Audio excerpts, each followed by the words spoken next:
Hello there, this is Steve here in Sydney of the Gnosis website, truebluehealer.com. Where in just 20 minutes doing the beginner's tour, you can get physical evidence that your life has just changed, that your divine spark has been activated. And one of the valuable things comes with this as a freebie thrown in, is that you can get help navigating your way through mis and disinformation, which I know you are drowning in. So all it takes is about a week to get started. You get some homework, and in a week's time you start to get some help. I can only see mis and disinformation getting worse as the years go by, so you'd be well to buy into this free thing for just 20 minutes of your time and get some help getting, say, website titles dictated into your mind's eye, that sort of thing, because that's what you need to know on a particular page. Okay, so that's just 20 minutes beginner's tour at truebluehealer.com. There's so many things to talk about, yet I find wherever I look, wherever I go, I find one ethnic group turning up behind the scenes. Am I obsessed or what, or are they really there? I don't normally read Australian newspapers, nor do I watch Australian television, and for about the first time in 12 months I had at McDonald's breakfast time, I had a newspaper thrown in front of me, and it was almost like a great novelty to me, and I looked at it and immediately noticed the Jewish content of it. Front page, second page, business pages, that sort of thing. Even on the internet page it was abundantly obvious that a certain philosophy was kicking in there and moving everybody's hands in unison, typing up these articles. In the internet commentary on the fold-out section of the internet, on the newspaper, there was something about Mark Zuckerberg, you see, and it was championing his cause. It was on his side, you see, and the columnist was saying, all those silly old fuddy-duddies are really revealing how little they know about the internet, how disconnected they are, and fine young Zuckerberg, our hero, is really showing them what it's like, and he's winning completely the conversation, and it's a great victory for young people's smash and crash attitude toward things generally. I think the philosophy was actually brought out in the hearings in Congress, where it was said to be, what was it? Move fast and break things. That was a direct quote from Facebook executives. That alone didn't seem like a victory for Mark Zuckerberg at that Senate hearing. The Sunday Telegraph editorial went on to say that Mark Zuckerberg was showing them what's what, and he was talking down to them, trying to educate them in the use of Facebook, completely ignoring the fact that all these senators have massive constituencies which have supplied many hundreds of questions, more than could be answered in 4 minutes. And I'm sure they will be educating the senators, bringing them up to speed on the users' needs for all ages of users. And I really think it's a very hollow claim, leaving out obvious things like constituents, by the, Zionist newspaper I was reading on a Sunday morning in McDonald's. The financial section of the paper said pretty much the same thing, admiring Zuckerberg for his sterling performance in front of the senators, saying that if something's free, then you are the product, and that's that. You should get used to it. Now, there's a problem with that philosophy. It's sneering and contemptuous, and doesn't occur to Monday to Friday workers. It only occurs to people who are involved in running small businesses or large businesses, and certainly does not occur to 13-year-old kids when they start legally using Facebook. So that's really missing the mark. There should be great concern for the inexperience of users, basically coming out of their childhood into a situation where they are given free software to use, and they don't realise that they're basically being given free beads and hatchets. And they don't realise what they're actually buying into, and the outcomes will be serious for them in the long term. including affected brain development, physical changes in one's physical brain, for goodness sake. And there's even concern raised about that issue by some of the senators that there's a pre-Facebook thing to get 6-year-olds hooked in school with a Facebook-like imitator. And that's a serious problem, that children could spend so much time looking at little screens. I'll tell you one small thing. Not just brain size, it also affects your eyesight. And so we've now got children turning up at school, 5 years old, with the eyesight of a 50-year-old person because they've spent their whole life staring at tiny screens. We may have to stop this altogether. We've got to be conscious of this and be aware of what we need to do and where we need to go with our young people, who are in fact our greatest resource. Sometimes to get our head round something, we really need a kind of characterisation. Sometimes a glib statement helps. A shortcut description, sort of a throwaway line. And I'm going to give you one here right now. And it sort of goes like this, that this argument from the financial page of the Sunday Telegraph in Sydney, that you should know by now, addressing millions of people of all different ages, you should know by now, if you don't pay for something, then you are the product. So, yeah. That's the attitude coming out of the financial column of this Sunday newspaper in Sydney. This is why I don't read them. Now I'm going to give you a perspective on that, and it's very quick and brutal, and it goes like this.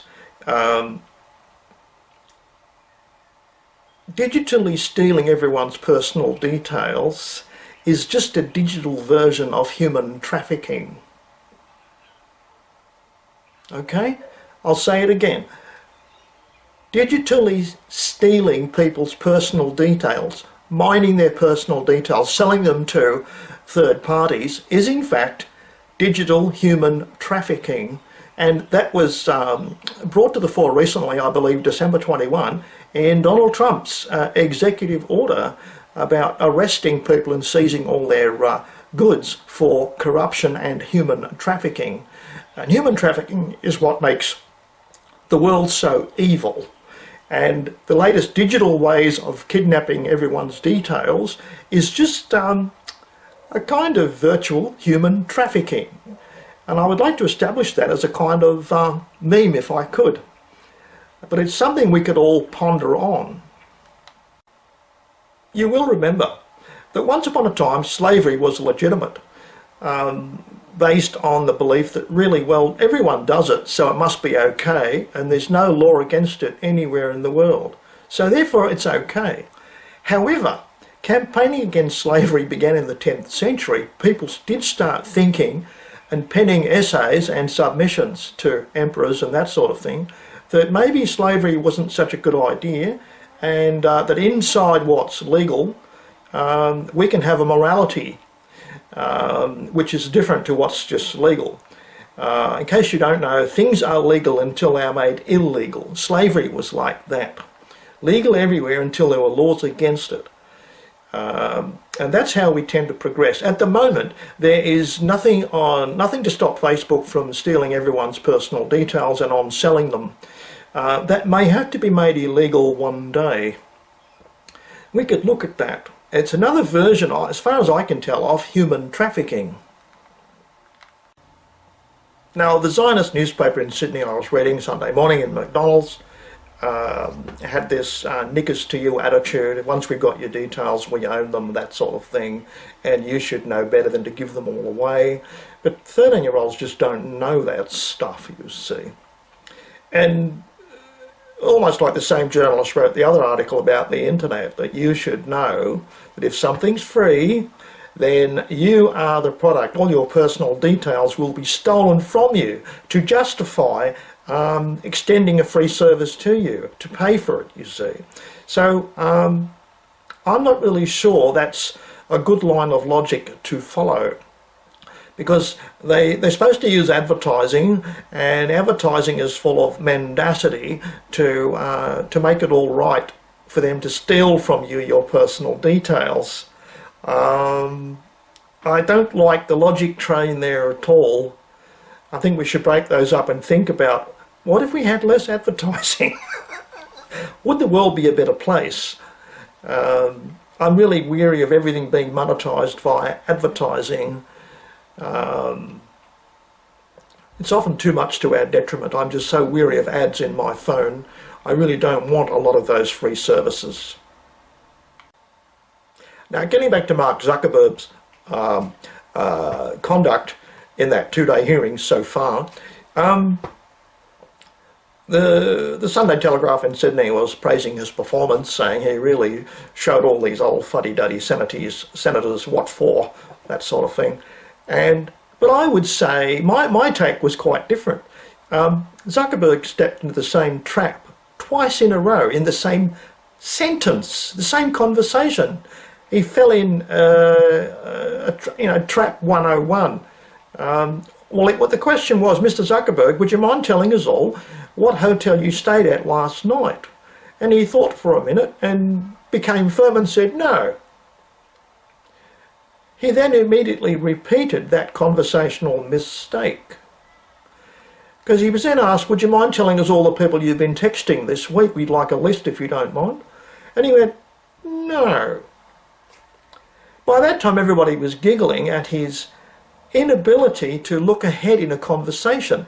So his verbal skills are not great. He's not able to think ahead, not able to think inside a conversation. He seems almost to be a naive habitual truth teller sometimes, because he can't think of the outcome of what he's going to say, because he's been led into a very obvious trap. So he doesn't have a great verbal IQ, and we also notice when he answers questions, he goes to the outer limits of a matter and then only comes halfway back to avoid answering the question. So I have a much more jaundiced view of his intellectual capacity. He's not a very good liar.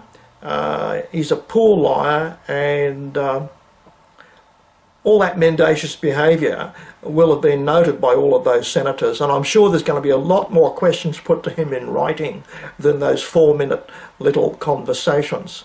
So I'm not surprised, because I don't think he's a techno geek either.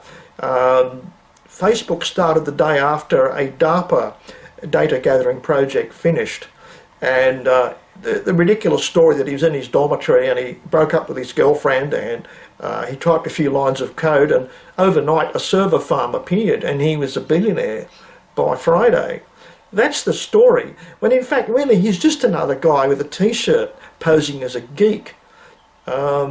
He's anything but a techno geek as far as I can tell. I think you'll all agree that propaganda works. Propaganda consists mainly of repeating aphorisms over and over again, and strangely they left it out of the education system. They've stopped rote learning in school, learning tables and spelling, and people have grown up being unable to do mental arithmetic or spell anymore. But when it comes to political propaganda, our favourite ethnic group loves to repeat the same messages over and over again.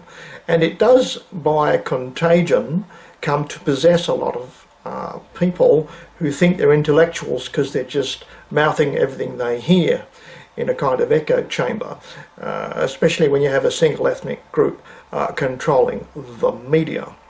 So I think we'll all agree, we've all seen this, that repetition works. It does instill even very dangerous and self-destructive ideas into people. Okay, I mean, I was just looking at a chap the other day who's fallen for it. He's what you might call a mangina or something, and he's apologising to women for just being a young man. Unsurprisingly, he was Jewish, and he was susceptible to that level of hypnosis where you just hear something over and over again and it begins to possess you, whether it's true or not. Now, how can we use this in a positive way? Well, we can on Facebook. To reach the full spectrum of age, brain development and political and general understanding, what you really need is something like a cigarette warning on the packet where you have ugly diseased organs to discourage people from smoking. It happens in Australia, it's a global thing, and it's pushed big tobacco out of the Western world. They've now gone to the third world to kill millions there instead. But at least we've got rid of them. Now, by its repetition of the message that works. So on Facebook, every time you like a photo or like someone's comment, as you click it, before you finally click it, there should be a dialog box come up and say, before you really do this, you need to be reminded that the data you're supplying can go to a foreign power, can go to a domestic spy agency. It can destroy your career, your vocational career. You can lose your job over what you're liking right now. It can affect your personal brain development depending on your age. And perhaps worst of all, it can be used against you at the next election. So do you really want to like this photograph? Do you really want to like this statement by your favourite politician? Because it can be used against you in a number of deleterious ways, none of them to your advantage. So now you can do your final click. I think that's needed to be read, like a riot act to be read to people frequently. Perhaps it could be on a sidebar, but I think it's got to pop up in their face of what they're doing and interrupt them like a commercial, like an ad in your face that you can't get rid of till you've clicked on something. To make people, to hammer home the message that this is digital human trafficking and you are being trafficked right now just because you mouse click on something. Okay, so I'm in favour of some kind of dialog box that comes up with a standard health warning of what this information that you're parting with can come around and bite you in the bum years in the future and even cause loss of your job, ruin your education. You may never get into college or university because of what you're liking right now. Okay, so it's very easy to force Facebook to do that, and I think the good senators should look at that. I feel like putting in a submission. And a very public display of how you can turn your own personal life into a minefield and ruin your life is young fellow David Hogg, H-O-G-G. That's, by the way, a Jewish name from Scotland. I just thought you'd like to know that. And I noticed that he had a fondness for getting in the limelight all the time, and he didn't like black people too much. They were complaining they couldn't get a word in edgeways in the media. He was getting all the coverage. And as a result of what he's been doing, he's put a lot of people's noses out of joint. He wants to indulge in social engineering at the tender age of 17, he claims to be, though other people say he's more like 24. Now, he's come a cropper already. He may never to be educated. He may never get into college or university because previous to the gun business, where he wasn't even at the school, by the way, he cycled from home to the school, did a lot of interviews, and then later claimed to have been there and sort of been shot at or something, and that sort of thing, which was, so he was caught out lying, and so as usual, he's just a bad actor, like so many of these people are. Anyway, it's got so many people's noses out of joint, and people looked at what he used to post on Reddit, which was basically, he had the psychological profile of a school shooter. He didn't have a girlfriend and he couldn't do this and didn't want that. He was deeply depressed, spent most of his time in a special school dealing with, I believe, ADHD. And he talked about how wonderful genocide was, the whole human race, because it would leave the planet pure or something. So he had very dark thought processes that scared everyone who read them, and for that reason he's been refused entry into 4 or 5 colleges. Now, no one who cares about workplace safety or school safety could allow him in as a student. So he's done himself great injury by being too candid before he came to fame. and he can't change what he's written. So that sort of thing can happen to anybody who is too candid, and that's something that is not made clear to young people. It certainly wasn't made clear to him. He's done himself tremendous injury.